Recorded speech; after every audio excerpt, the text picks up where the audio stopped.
La réforme du lycée, sa première caractéristique, c'est qu'elle est pensée pour supprimer des postes.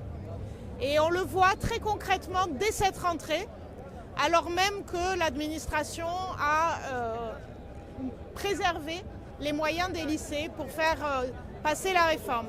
Dès la rentrée prochaine, donc dès 2019, il va y avoir moins d'enseignants auprès des élèves, alors qu'eux sont aussi nombreux, voire plus nombreux. Dès cette année, dès cette préparation de rentrée, les postes des collègues qui partent à la retraite sont gelés.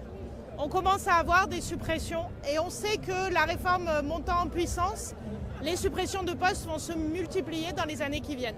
Un élève de seconde, c'est un adolescent de 15 ans. Et on lui demande là, en janvier, en février, de faire des choix de spécialité pour l'année prochaine qui auront des conséquences très importantes 2 ans plus tard, au moment de faire ses vœux pour entrer dans le supérieur par la plateforme Parcoursup. C'est-à-dire qu'on a vraiment une orientation précoce. On avait déjà le fait que les élèves choisissaient des séries, mais les séries, c'était quand même des structures globales, cohérentes, qui permettaient aux élèves de garder une certaine latitude dans leur choix d'études.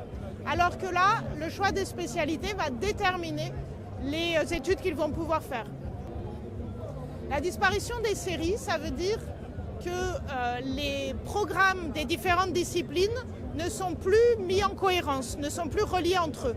Par exemple, aujourd'hui, un élève de ES, il ne fait pas les mêmes maths qu'un élève de S. Alors qu'avec la réforme du lycée, avec la suppression des séries, tous les élèves qui vont faire des maths vont faire le même programme. Et donc, quel que soit leur niveau, on va leur demander de faire des maths à un niveau aussi élevé que ceux qui font S aujourd'hui.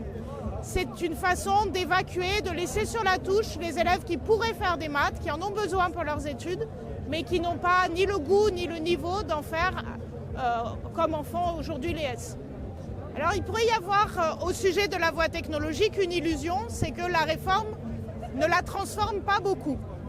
Mais c'est bien une illusion.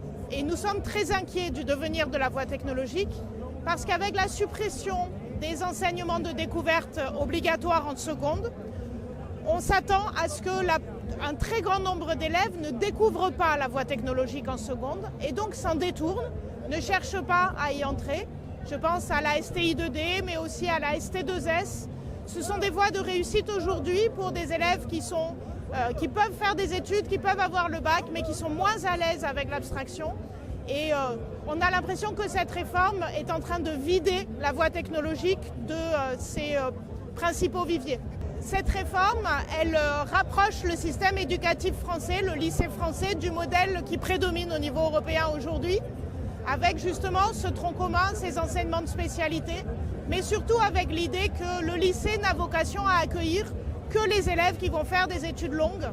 Et on voit la réforme du lycée professionnel, la réforme de l'apprentissage, préparer l'évacuation des autres élèves qui aujourd'hui dans le lycée français peuvent aller jusqu'au bac vers l'apprentissage.